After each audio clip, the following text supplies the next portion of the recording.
Соёлын гавьяат зүтгэлтэн зохиолч Хорлын Зандраа байдгийг ганцаардлын гаслан хааны газраас авчирч энд зориуд асгаж овоолсон юм шиг хэдэн цохион дунд ганц гэр бүртийн гэрийн гадаа дөрвөн нүдтэй сэгсгэр үстэй том хонгорцогтой улаан халдар нохой хаврын наранд гидсээ ээж тэрийн хэвтэн.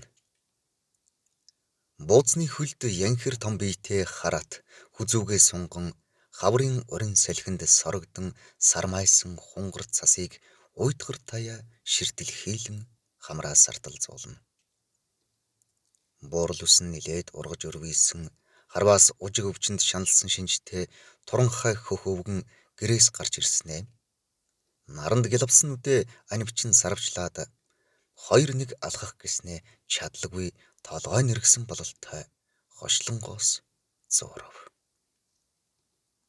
Түүний гал нь буурсан нүдний харц мөнөөх харатан дээр тусмагц хошлонгоо тавиад хэд алхах гэснээ тамирын тасрах янзтай суун туслаа. Хөлөө бохирон сууж гайхшран бяцхан азанснаа мүлхэж эхлэв. Хэмжвэл 20-30хан алхам зайд байгаа тэмээ хүрхэн түүнд тиймч хялбаргүй байгаа нь илт. Өвгөний хааны газар нь шархиран өвдөж угаатай. Энэ тэнд ганц нэгээр үлдсэн хэдэн шар шүдээ ярзайлган уйлах инээхийн хооронд үрчилцэх нь гавхтай ноцолдож цөхөрсөн тарвах шиг харагдана. Дов сондуул тойрчим өлгсөөр өвгөн хараатныхаа дэргэд хурч очив. Хараат эзнээ таниад толгойгоо өндийлгэн том хүрэн нүдээ аягандаа эргэлдүүлж самсаагаа сарталзуулан зөөлхөн хуйхрав. Өвгөн хараатныхаа ам хамрыг ханцуугаараа арчаад газар чирэгцээр үзүүр нь сэмэрсэн бурантхыг эвхэх гэснэ болоод бойлын сугалж бүсэндээ хавчуулангууд ихэр татаад хэсэг зуур мэгшив. Тэгсэн хэрнэ нулимсаа төдийл гарахгүй байхад өвгөн ханцуугаараа дэмийл нүдээ улайтал арчив.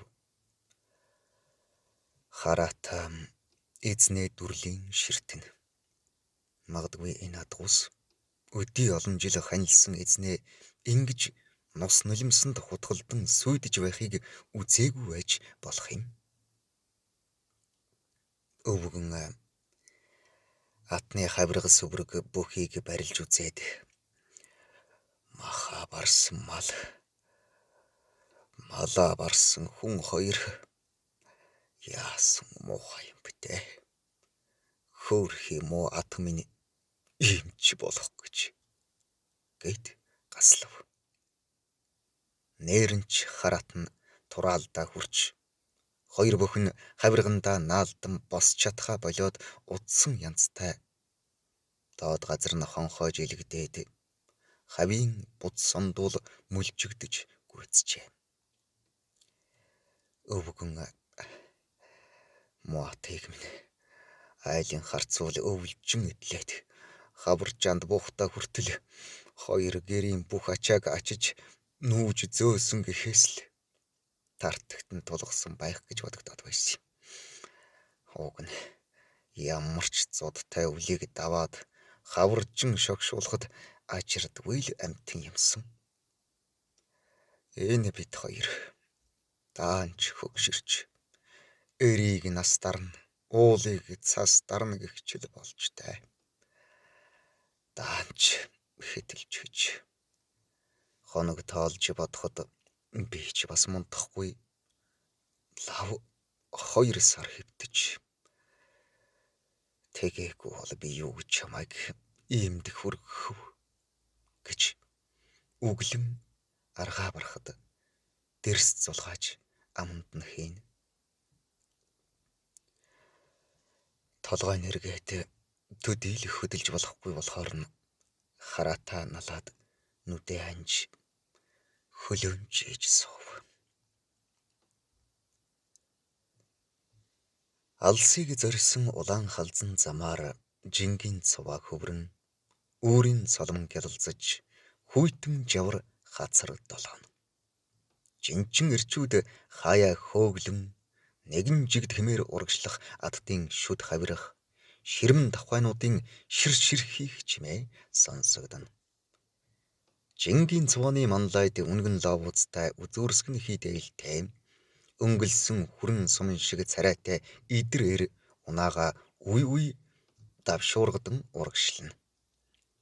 Түүний гартаа бурантгаа тулсан өндөр хараат үүр цайхын өмнөх бүрэн хийд сүмэлзэх өндөр давааны оройг ширтэл хийлэн тайван аргагүй алхална.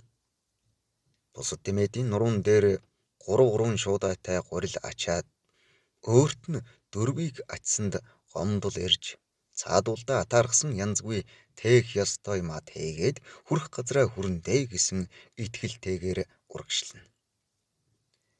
Монгол жинчдийн идэр халахдах хэмээн нэрлдэг нар шингэхээр ачаалж шүнжин яваад өглөө бууж амардаг дөрвөө дарсан ат 40 хүрсэн 92-ыг шалгадаг энэ аргад хүм мал цөмөр дассан ачаа. Нөр өндөр давааг өгсөх үйс ачаа хүндэрснээс болж олонх тэмээ бурантгаа чангаахын хамт хальтиргаа гулсаа ихдэг болохоор жинчид дор бүрнээ санаа зовж төгшөөрлөн дуушуун чангарч ташуур маля таснес хийлгэж байхад ачаа хөтлөгчээр цуваа манлайлагч хараат хоёр л юу ч хайхрахгүй юунд ч түүртэйгүй мэт тайван алхална. Тэгтэл нэгэн ирээ тэмээгийн давцсаар цувааны түрүүнд гарч ирээд тагдангуй нэг тэмээ ачаагаа даахгүй хариугүй сөхөрчих гээд байна. Ачаагийн хөнгөлөх юмсан яахав гэсэнд цаадах нь хөө нөгөө мо доржийн хөх атлав биз нэг гурилыг аваад манай хараатан дээр тавьчих гэлээм. Залуу танай хараат чинь 4 гурилтай яваа шүү дээ гэж эргэлцсэн маягтай хэлэхэд дагдан зүгээрээ 5-6 тай энэ давааг зөндөө давсан юм чинь өнөөдөр юу ажрааж аваад ир. Цаад муу чинь энэ өксөр газар нэг сөхөрвөл босохгүй шүү. Шалбалц гэж шавтуулав. Төдөлгүй хоёр залуу шуудай гурал дамжилж авчраад хараатанд аччихав. Хараат ачаанда түүрцсэн янзгүй харин ч төр боловч хөлөө амраалаа гэсэн байртай хөсгөн хөтлөн сэгийдл алхав. Нар шүнжин халхалсан хар үүлнээс зулбан зүхтах мэт огцом гялсхийн мандлаа. Жинчид давааг 9 минут давсандаа баяр хөөртэй тэмээдээ хэвтүүлэн шорын мулт татав.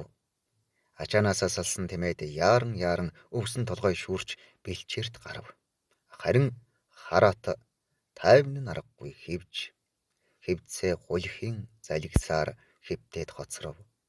Дагдан майхны хормоо сөхөж тэмээдийн хойноос харах зураан атаан үзээд сандран гарч ирвэл цаадах нь тохуурхсан мэт огл үсрэн босоод бусдынхаа хойноос тэшив. Дагдан эдэр залуу цагийнхаа явдлаас дурсан санаад өндөс хийхдээ ухсхийн босох гэд чадалгүй лагхийн суугаад хөөрх юм уу хат минь чи тэр жилээ их гангын даваанд идэр халахцсны дараа намайг харавт огл хараагаад сүргийнхээ хойноос тонгочин отсон шигээ дэнхийгээд босоочтой гэж гуй гэд дуун захиртав. Хараат усан хүрээ татсан том хүрнүүдээ дүрлийлгэн чи маана бас миний хээжил болоо юу да гэсэн шиг ширтжээ. Өвгөө хари гэгчмэнэр дагдан цочс хийв. Эмгэн нь аргал түүж хонь хурганы хойноос харуулдаж яваад ирж байгааж.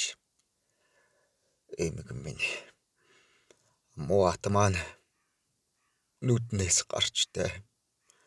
Чи бид хоёрт мөнчих тус болсон амт юмсан.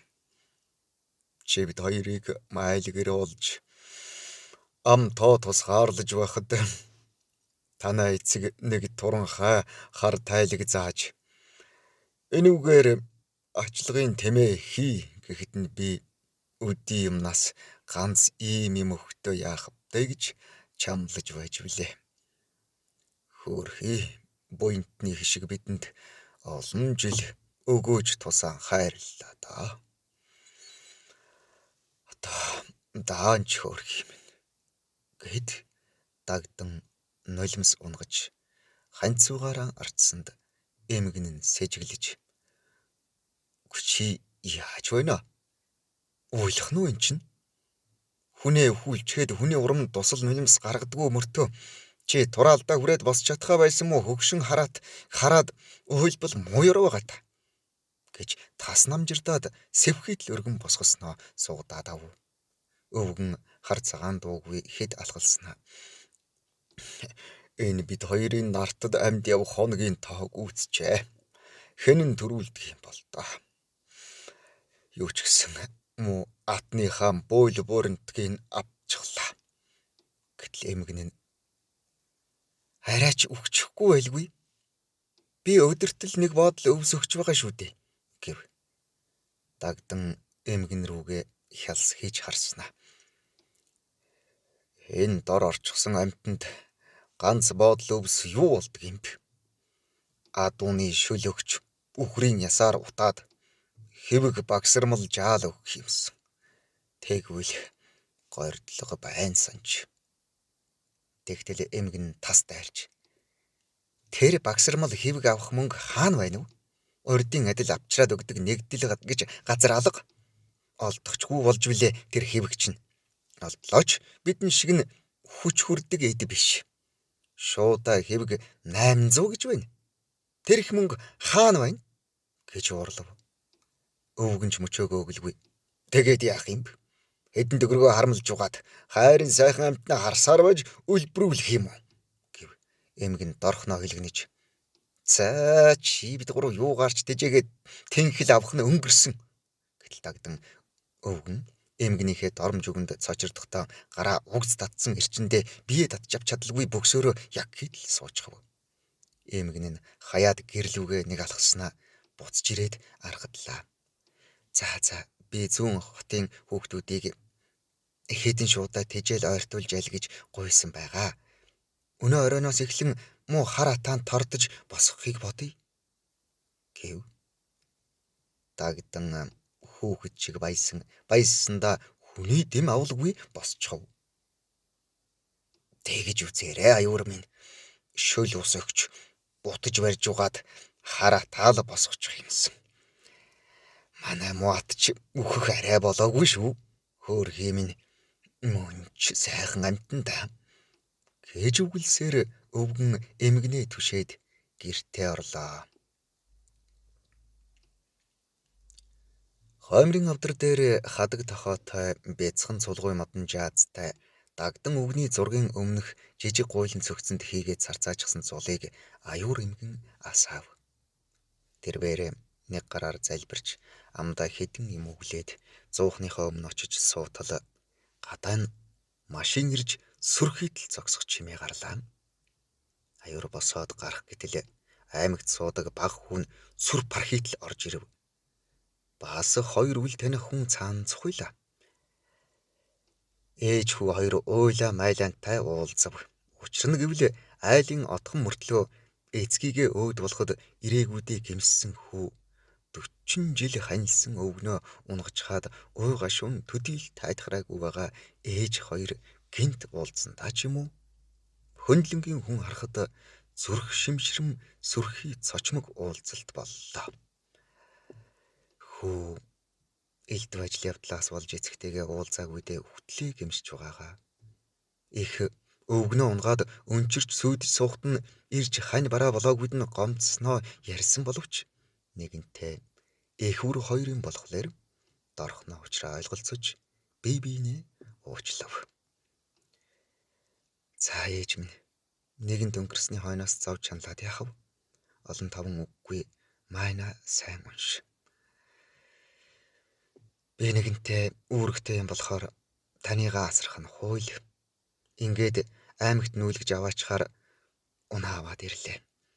Хойш руугч хол ойр явах ажил маш их болдог бол өнөөдөр ч нүүхэд гэж хүүгээ хэлэхэд ээж нь "Хүй, өнөөдргийн шүү" гэж уулгалдан яриаг нь таслав. "Өнөөдөр нь ч юу юм бэ? Тэгтээ удаж болохгүй" гэхэд ээж нь "Баатар минь, нүүдэл суудал хийн гэхэд их ажил байна. Чамайг ингээд гинт орж ирээд ийм ажил удах юм гэж санаагүй байсан болохоор бодож төлөвлөсөн юм алга." Үгүй бодож төлөвлөд байх юу байх вэ? Хэдэн малаа ах トゥ нартай тавиад гэрээ ачлаа. Гүйцээ. Аймагт очлоо. Манай хашаанд буучгана. Хоол унд цай сүү би зөөн тэнд хийх юм байхгүй. Манай эдэн хүүхд том болчихсон танаар харуулах хүн ч байхгүй. Яахав та зүгээр тэдний гарч орохын холоос ажиглах төдийл юм. Гол нь сэтгэл амар майна уншиж суух. За тэр ч яахав. Нүүдэг очдөг байж. Энд байгаа хідэн мал амин зуулга маань манийхаа гараас салахаар дэмийл үргэлжчихэндэ. Манай энд өвөл цас их орж сандарч давлаа да хүмүн. Хэдэн өхөр маань цагийн хатууд сүрхий цөмөрчлөө. Муу аавч нь борив бокс хийхгүй зүтгсээр угаад сүулдэ тэнхэн гүйцэлгүй сөхөрчлөөд. Одоо нэг муу ат маань гадаа босч чадахгүй болоод байна. Эцэг чинь ч загс юм. Тэгээ гүйчгэлсэн ач буйна бидэнд олон жил өгсөн амьтан бурхан тоон хүүхэд гурвыг маань насан туршаа ачиж нүүсэн буянт малтай. Хөөх юм уу харатаа яаж эзгүй бууцсан дээр хаяад нүүхв? Наад зах нь энэ. Тэртээ дэр бүөх гэж байгаа юм чинь тэрүүгээр яах юм? Олон үггүй юм а төхөр. Маргааш эрт нүүш. Өнөөдөр бид нар хэд гурван айлаар буугаад жаалжуул ноолуур олоод ирье. Бас цаад малын чинь ч гэсэн захиж янзлая. Өхөө минь ахынхаараа орно үсттэй. Тэднийд уг нь ноолуур нохой толоо. Өнөө компани нь хүнд битгий өгөөрэй гэсэн гинлээ. Энүүхэн баруун хойно аман усны цаад хаварж яанда. Бас нөгөө муу ихч чинь ирсэнгүй гэж үг зарна да. За тэр яах вэ? Тэгэд бүр ноолуургүй бол хэрэг жалга. Үндэ завч алга. Тэд нар чинь элдв 7 юм донгосоод ажил явдал садаа болж чадхал болсон. Үннийг хэлэхэд ноолуур авах гэж хэд гурван юмаа хураагаад бэл таарав. Тэднийхээр орно гэж бэлдэж барьсан юм чалга. Хүрээд очихлоор өнөөдөр халтар хүүхэд нь аймгийн дэлгүүрийг тэр чигээр нь аваад очиж байгаа юм шиг л бодож гортно. Төвөг цаашаа дараа болъё. Энд удах янзгүй. Нөгөөдөр гэхэд хотод байх ёстой. Тэгээд урагшаа явна. Паспорт авчихсан. Худлаа гэхнээ та үз. Ингэж хэлээд Баатар өөрөөсөө паспорт гаргаж үзүүлнэ. Хүү ээжийнхээ хийсэн хоол цайг хамж цааш хийгээд хоёр нөхрийнхөө хамт архитаж эхэлвэ. Тэд товд ноолуурын тухай ярина. Нэг шил спиртээр л 1 килограмм ноолуур аавна. Тэгвэл мөн башива илүү өгөхгүй. Үй, тийм их юм толдохгүй. Энэ хөдөөнийхэн чинь хотын ханш мэдчихэд чангараад байх болсон шүү. Тэр хамаагүй юунд л нутагтаа ирсэн блэ? Хямд авахаа л авна.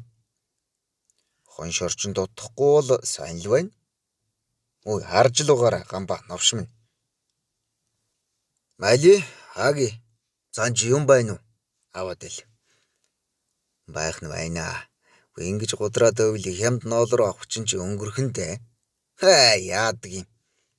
Ийд хорхоо гоцгонж байна. Гаргаад ир. Уунаа. Тэднийг инхүү ярилцах зуур аюур эмгэн бодолд автав. Уг нь голын хайртай отхон хүүгээ дагаж асруулна гэж боддог. Түүнээч хүмүүст ярьдаг байсан энэ хүн ягаад ч юм яг нүүх болохоор дургүй болов. Гэлээч тэр аймаг явахгүй. Үхсэн ч сэгсэн ч эндээ хонхор нутагтаа байна гэж баг хүүдээ хэлж зориг зүрх хөрөхгүй хүн болохоор бурамтаглуулсан тэмээ шиг хаал яв гэсэн газар нь явхаар шийдэж юм хумаа янзлахаар орж гарч байлаа.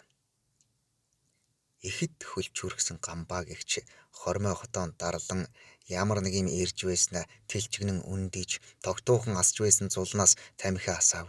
Тэгтэл Баатар гамбаагийн гар руу цохиж тамхийг алдуулад "Хараач хитэрч байна новш минь. Аав минь зулнаас тамхи асаахтаа яадгийн бэ чи?" гэд цамцыг хүү татан докторов. Толгойгоо даахгүй болсон хаагийг чинь "Юу алж байна?" гэж үгэлсээр 100 мөргөн очив. Гол руу үнс орсон зул дорхноо бөхлөө. Аюур эмгнийг гаднаас орж ирэхэд гэрт хав харанхуй. Хүүн найз нартайгаа ундуй сундуй унсан байлаа. Тэрбээр чүдэнц зорж цөгц рүү өнгийгөөд харл зул маань дутуу бөхчгж гэд зулаа асаагаад бурхан болоочийнхоо хөрөгт залбиран сөхрөн суугаад зөрхрөн уйллаа. Баатар хоёр найзынхаа хамт гайгүй эрт болсон боловч хамаг биеийн сулдааж битүү бэрцсэн юм шиг хөдөлж цохиж байлаа.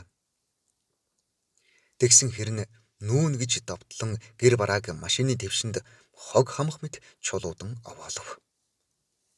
Аюур хар атанда өвс тавьж өгч услахын хамт түүнээс өршөөл гуйх мэт ганцаар ярьж "Хөрх юм уу ата? Ингээд л орхихоос аргагүй боллоо" гэж өглөж байлаа. Энэ үед Баатар гинт уурлан дүрлзэж "Хөө ээж! Та тэнд юу хийгээд байгаа юм бэ?" гэж хашгирав. Ээж нь хормойгоо өшгчэн шогшин ирээд "Ээж нь муу хар атанда өвс тавьж өгөөд" гэтэл Баатар "Тэрүүгээр яах гэсэн бэ та? Тийм дор орсон бол түүнд таны өвс тус болохгүй. Явъя. Цаг явчихлаа" гэд машины зүг эргэв. "Хүмнэ. Өнөө муу нохоо тэр байна. Хаана ачих вэ?" Хог. Тэр муу хөгшин нохоогоор яах гэсэн бэ? "Цөгч. Нохойгоо орхих гэж юу?" За. Тэгвэл хашлагны ард хийчихье. Өчөхгүй байгаа да хогч нь. Баатар нохойгоо дуудаж өргөөд хашлаганд хийв. Машин хуржигнэн аслаа. Энэхүү цохиотын хэмэх бууцанд дагдангийнх гэдэг айл олон онжил нутаглаж мал сүргээ адгуулж үр хүүхдээ өсгөж байсан дүүхтэй билээ. Энэ айлын одхон хүүн ээжигээ асарч гал голомтоо үргэлжлүүлэн асаахаар гэрээ ачаалан мордох нь энэ. Эдүүгээ энэ нутагт нэг айл сох үгүй болов. Машин дэрэгдүр нь хөнгөнөн өнгөрөхөд хараат айсан уу? Эсвэл эзнээ явжхаар дагах гэсэн үү? Сүүлчийн хүчээ шавхан үндэс хийгээд бие даалгүй тэрийн унав. Босох гэж хүчлэн тийжлээд чадалгүй тэр чихтэй уйвтв. Энэ агшинд машины явдалд эв гүйцэж дуунд нь балмагдсан халдар нохоо арай гэж нүдэ нээсэнд гэрийн буур хүрээ татан харагдав. Тэн зур самбаачлан хашлагнаас үсэрч буухта хамраараа газар хатхан унаад ухаан нь балартаж хэсэг зур хэвтэв. Өндийгөд харвал дэрэгдэн хараат тэрийн хэвтэж. Түүнээс холгүй гэрийн буур дугуйран харагдана. Нохой зөнгөөрөө буурн дээрээ шиншлэн очоод эзнээ паалн ховхорсон төмпөн идүрэнд нь дүүрэн хоол хийж тавьсныг олж хараад баярлан сүүлээ шарвнуулсаар дөхөв. Хоолндоо цадсан хотч халтар гэрийнхээ буурны дэргэд цаграглан хэвтэж өдөржин унтлаа. Үдэш харанхуй боломгц ганцаардан эвгүрхэж хань татан хараатныхаа дэргэд очив. Хараат хаяа нэг хөлөө хөдлөгж хоолойгоо хоржигнуулан цочоон. Нохой босож гэрийнхээ бууранд очиж жаахан хэвдсэн боловч тэндээ тогтсонгүй. Тэр жилийн нэг өвөл хуучин хийдийн тойронд айлын байшингийн нөмөрт нэг ихээс цуварч гарсан 7 ах дүүсийнхээ хамт Муу хээ ноолон хөх олж хөхөх гэж нудчиж байхад нь хэн нэгэн бадруун гар том гараараа базан дээш харуулж үзээд өө энэ эрийн хөөхөн халтраг үлэг байна. Монгол угсааны дөрөв нүдтэй сайхан нохой болох бах. Үүнийг ч авч хотож болгоё гэд сэгсгэр үстэй дулаан өвөртөө хийгээд энэ бууцан дээр өвлжиж байсан гэртээ авчирснаас хойш эзгүй ихээр ганцаараа унтаж огт үзээгүй гэрссэн энэ эрх танхил амтэн хар нутаг сахиж хоцрохдоо хань бараа бодож харатны дэргэд очих нь түмэн зөв байлаа. Хотож халтар харатны омронд хэвтэв. Харатны хөл тэлжигнэж хоолой хэржигн хийгч тоохоо болоод тайван аргагүй нойрсов. Гэр орноо бодож эзний мөрөөдөн сайхан хоол зүүдэлж байтал сүр сар хийх чимээ гарч нохойг цочоон сэрэв. Хоёр хар хэрэг тэмээний нүдийг амьдаар нь ухах гэж тэмүүлж байлаа. Хотч халтрын хор шар буцалж хэрэг рүү хилэнтэйгээр дайрав. Далавчаа уруулах шахсан хөгшин хэрэг эмгчингээ дагуулan ухаан малгагүй зайлсан мөртөө холдохгүй хад чулуу хашаа сарвчин дээр сууж хошууга билүүдэн ирлэж холх дуугран нохойны уурыг ихэд хүргэнэ. Ийхүү хоёр хэрэг хичнээн хоног хүлээх юм бол доо. Атч үхдэггүй, нохойч холддоггүй. Хин хиндэ шаналгаатай ажээ. Хань ижлэгүйгээс гадна хоолгүй гуринхалсан хотч халтрыг нүгэлт хар хэрээнүүд өдөр шөнөгүй зовоож шаналгана. Гэдсэн харцгандаа наалдсан хөөрхийн нохой гэрийнхээ буурин дээр очиод урд нь мянгантай долоож бараг цоолох шахсан төмпөн идүүрээ хальт мүлтэн долоогоод орчныг ажиглавал ойролцоох том товцгны угт муурын сагал шиг хэдэн ширхэг ногоо сүвлэснийг олж хараад ухсхийн зулгааж зажлах гэж оролдов. Нохойн гурвалжин соёонд ногоо өртөхгүй гачлантай. Хотч халтрыг шүлсээ савируулан ногоо идэж ядаж байхад нөгөө хоёр гайхал хэрэг харатны толгой дээр сууж сурамгаар тоншиж байлаа. Хилний буцалсан хотч халтар хар ирчээрээ галтайгаа буух гэсэн боловч дөрвөн хөлн сулдаад арай гэж шогшин очив. Үзэхүүл харатны нүдний ухархай хонхойж улайран өөрийг нь их л зэвүүцэн харах мэт санагдсанд хэртхэн ухрав.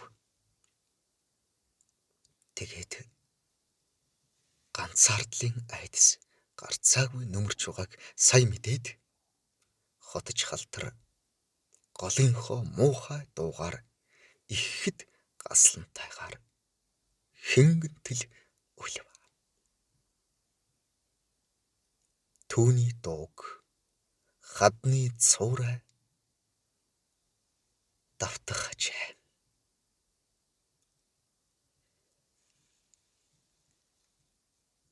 Зохиолч Хорлын Зандраа байдий 1994 он. Уншсан Эрхэнбаярын Баттарж 2026 он.